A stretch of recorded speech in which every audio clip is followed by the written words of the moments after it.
And all the friends I've made over the last 3 years have made my experiences so much better and so worth it. And I'm so glad that I no longer am shy, or I'm no longer only settling to like one or two friends.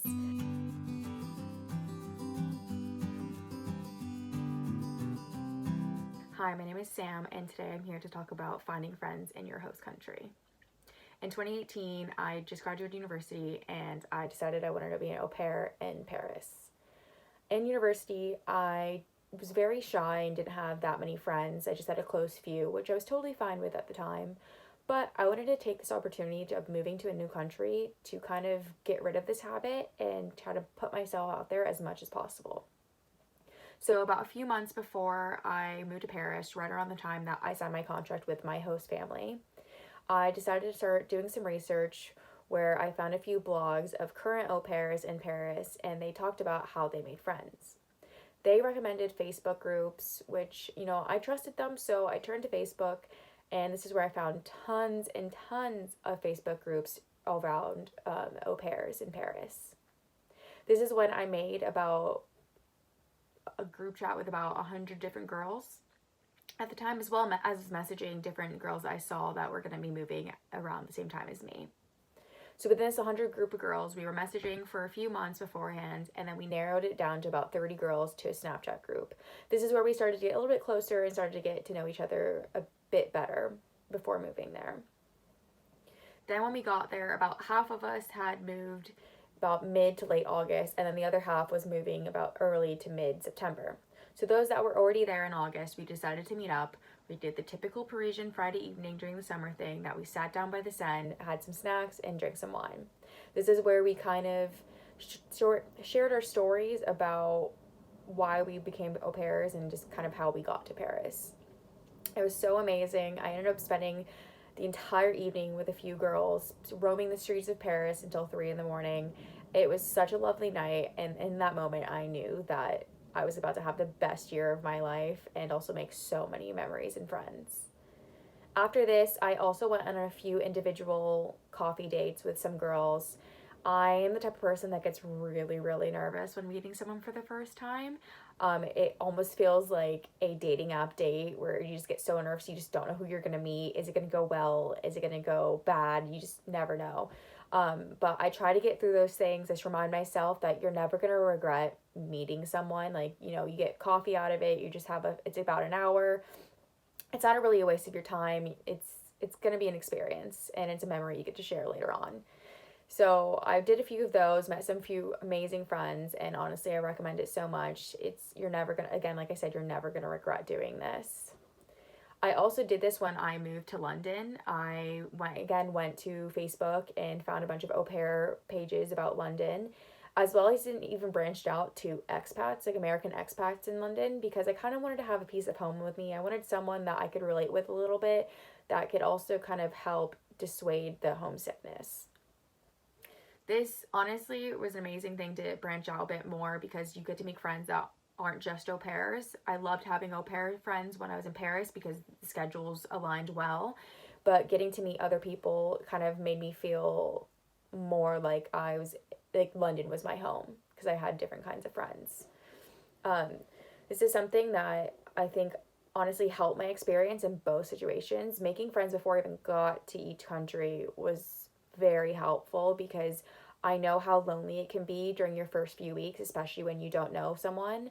But if you have some people that you get to meet up with within the first few weeks, you kind of get to skip out on that loneliness for the first few weeks.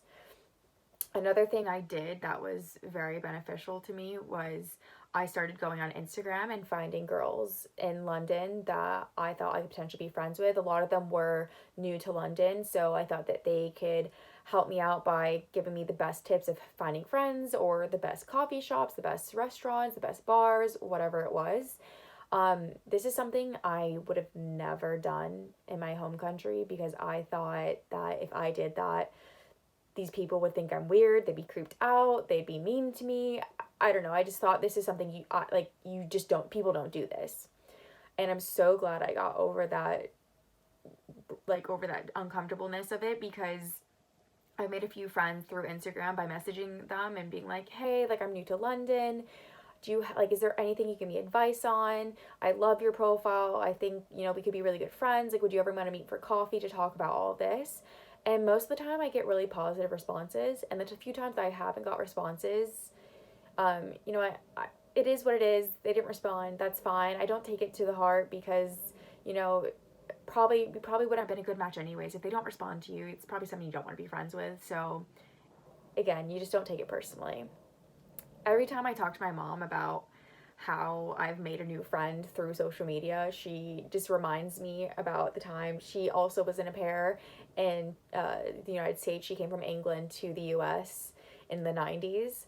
And she told me that during her experience, the only way she could make friends was either through her host family, knew other families that had an au pair, so then they would like link them up. And then, or the agency she went through would call her randomly, be like, hey, we have an au pair in your area. Do you want to be friends with her? My mom would be like, sure. And they'd give her the host family's phone number. And so she would have to call them and be like, hi, like, I'm another au pair. She'd have to be calling a complete stranger. It was literally like a blind date set up. So she just kind of reminds me of how lucky we are to be able to use social media now to make friends. And again, like, I think if you're going to take anything away from this video, it is that social media is going to be your best asset for finding friends or even finding hobbies. I've seen people post about, hey, I want to start a sports group, and it could be a sport that you've never played in your life, but these girls are going to be welcoming. So again, I think social media is something that you need to take advantage of, and you shouldn't miss out on these opportunities of making new friends, nor should you feel alone during something that's really tough. Moving to a country by yourself is so tough. And all the friends I've made over the last 3 years have made my experiences so much better and so worth it. And I'm so glad that I no longer am shy, or I'm no longer only settling to like one or two friends. It has been such an amazing experience putting myself out there. So the best thing you can do is just put yourself out there as much as possible. So please go and do this. There's going to be a Facebook group in your city that you're living in.